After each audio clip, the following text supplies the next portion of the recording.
Uma pessoa cometia um suicídio ao redor do mundo a cada 40 segundos. Eu fiquei chocada. Sim. Assim. Houve um acréscimo de internações na pandemia? Vocês perceberam isso por... Eu já entrei na saúde mental pós-pandemia. Sim, 2022, tá certo.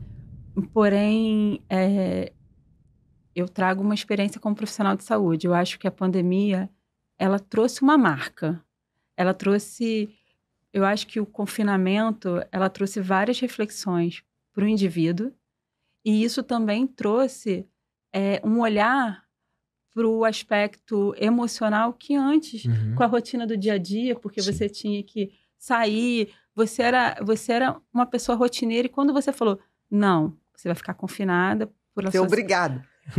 Você precisou... Aumentou muito o número de divórcios. Ah, sim, você vai ter que conviver com você mesmo. Exatamente, com o outro. Você precisou se enxergar. E aí eu acho que isso trouxe um despertar de você mesmo, dos seus sintomas. Você olha para si, né? E aí eu acho que isso pode ter aumentado, sim. Eu não tenho esse... Gatilhos, por exemplo, para internação. Com certeza, ansiedade, hoje, quando a gente conversa...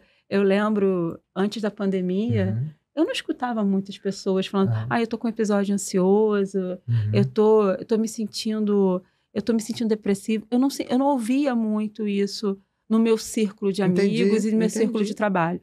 Hoje, eu ouço com maior facilidade. E não só no escopo da saúde mental. Eu tô falando em conversa com amigas, em famílias. Eu acho que eu não posso dizer todo mundo, mas eu acho que a pandemia botou a gente no espelho, a né? grande a gente maioria teve que se ver, né? Sim. A grande maioria das pessoas tem um contato com alguém que tem algum transtorno. Familiar, amigo. Ninguém nunca passou desapercebido de falar assim, eu tenho um caso na família, eu vivi essa dor. Exatamente. Eu acho que a pandemia, ela abriu esse leque e as pessoas estão se autocuidando. E por isso que talvez... E falando mais disso, né?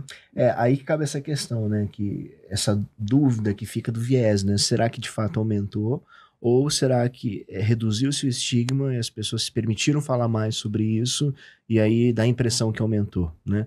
Eu particularmente... acho que tiveram as duas coisas. Isso que eu ia falar.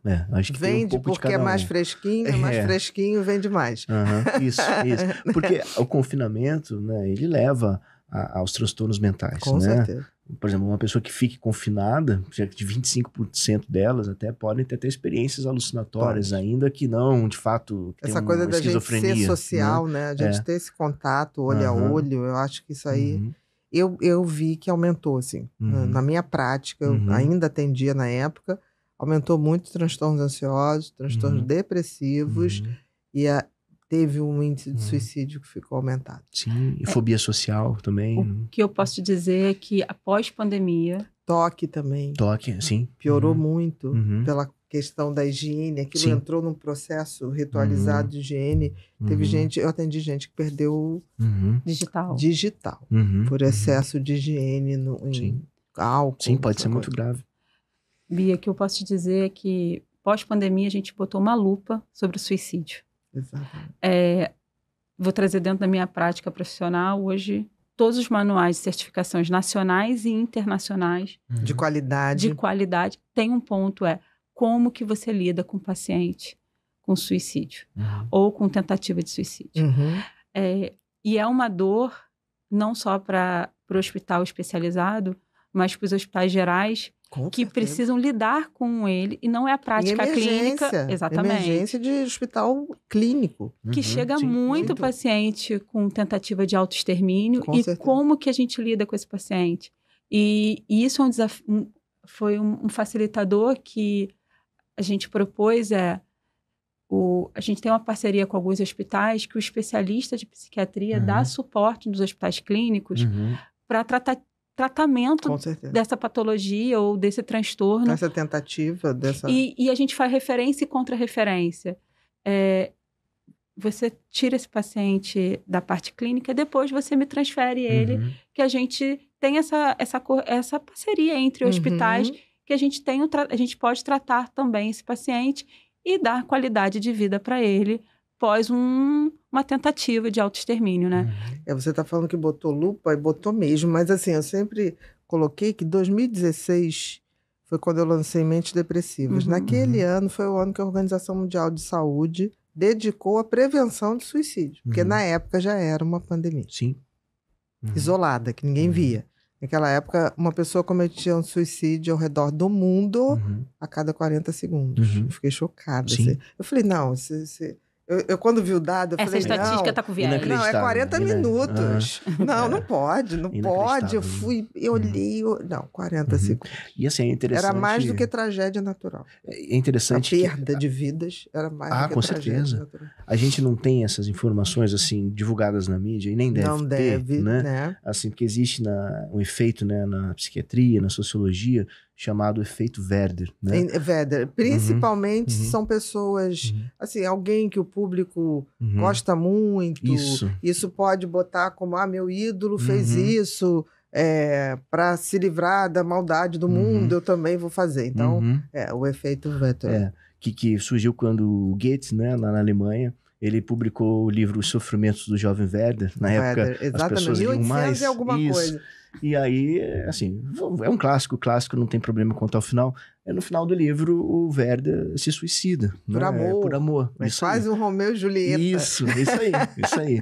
E aí, quando ele se suicida, depois do lançamento do livro, algumas dias depois, teve uma onda de suicídio na Alemanha. E aí ficou cunhado esse termo, né? Não, todo mundo que estava com dor de cotovelo achou que aquilo seria uma possibilidade, não é o caso mesmo. Mas isso não significa que nós não possamos falar sobre o suicídio, né? Inclusive, isso é um dos mitos, né? Falar sobre o suicídio não aumenta o suicídio. O que aumenta é quando a gente a desinformação, ou quando a gente só fala quando um ídolo morre dessa forma. Aí isso é muito ruim. Isso é ruim. Né? Mas falar... perguntar se você chegou a ter pensamentos, né? Por exemplo, o médico, não precisa ser só o psiquiatra, não. Eu digo qualquer pessoa que de qualquer área, né, que esteja atendendo o paciente, que perceba que ele está mais deprimido, triste, é importante fazer essa pergunta, claro, com delicadeza, né? Com muito tato, e às vezes ele nem vai falar e você vai saber que sim. Isso. Não tem passado pensamentos ruins na sua mente, né? Puxa, aí você vai indo, né? Muito respeitosamente, né? Claro. Porque assim, a grande maioria dos suicídios é por desespero. Não é por desejo de fazer. E tem uma coisa também, né? Para cada pessoa que comete o suicídio, deixa 8 pessoas impactadas ao redor, no mínimo. 8 pessoas que vão ficar muito, muito mal. Então, que também tem que ser acolhida. Claro, pessoas. Com certeza. Nossa, que é um evento traumático. É um efeito traumático. Eu acho que o mais traumático. Porque o suicídio é contrário à lógica cerebral do sistema de sobrevivência. A gente tem 2 grandes sistemas, né? O de sobrevivência e da recompensa. Isso. É inacreditável, como se aquele circuito fosse desligado. O mais primitivo que existe. Que é alguém chega aqui por trás, eu instintivamente vou notar e tentar me proteger. Depois que eu vou ver, é brincadeira, fulano. Mas assim, que ponto você desliga isso a ponto da pessoa se permitir fazer isso? É um enigma. Ainda é um grande enigma. Nossa. E a gente tem muito que aprender em relação a isso, porque é contrário à existência, né? Mas eu acredito que sempre há uma ambivalência, né? Na tentativa, na ideação, até na concretização, né? Se nós formos observar, tem estudos que mostram, pessoas se jogam, né? Às vezes de algum lugar alto, sempre tentam se agarrar em algum lugar, tem raspas de unha na parede. Exatamente. Assim, que ainda que no ato quase que final, a pessoa ainda parece que o cérebro, sobre... ele ainda aciona esse circuito ainda de sobrevivência, que é o mais que a gente conhece, que é o do medo, da insegurança, né? Por isso que a gente precisa alimentar esse lado que quer viver, né? Essa pulsão de vida. Se a pessoa tem o desejo da morte, traz isso, a gente precisa, claro, contrapor, ouvir, acolher, entender, mas alimentar, incentivar, porque aquilo que a gente alimenta é aquilo que cresce. Exatamente. Então a gente tem que alimentar esse lado da vida que quer viver, né? E essa é uma das partes do nosso trabalho. E tem feito bem o trabalho de vocês. Obrigado. Eu tô falando isso, gente, porque eu fiquei muito bem impactada. Poxa, assim. Obrigado. E é difícil a gente hoje ser bem impactada, né? Eu brinco que tem um lado bom de viver muito, que a gente começa a selecionar e vive melhor. Mas também tem uma coisa que a gente já viu muita coisa. Então a gente já fica olhando assim, já sei que aquilo é mais do mesmo. Já sei que aquilo... E ter ido na clínica da Gávea e ver todo o movimento de vocês me deu a sensação assim, tô errada. Que bom. É tão bom estar errada nesse sentido. Claro. E Bia, ouvir... Porque é chato quando a gente tá muito certa nas coisas que vão se repetindo negativamente. E ouvir sua percepção, acho que me traz, assim, um conforto de estar indo para o caminho certo. Mas tá mesmo, né? De todos os dias a gente plantar uma semente daquilo que a gente quer de propósito. Então, juntando um pouquinho a pergunta, eu acho que você perguntou assim, o que te motivou? Foi aquilo que eu te falei. O que me faz continuar é o seu testemunho. Mas é verdadeiro, porque eu sou sincericida. Eu sou aquela que eu falo. É a Ariana. Eu falo a verdade, exatamente. Ariana então, se eu tivesse ido lá, não gostei, eu falei, lamento, gente, isso aqui realmente tá maquiado, tá bonitinho, mas o funcionamento é o mesmo. Não é. É o selo de qualidade externa. É o selo de qualidade externa. De uma pessoa que é difícil de ser política. Eu acho que talvez seja o meu maior defeito. Ou uma sua maior virtude, né? Depende do ambiente, né? Acho que é só positivo. Depende do ambiente.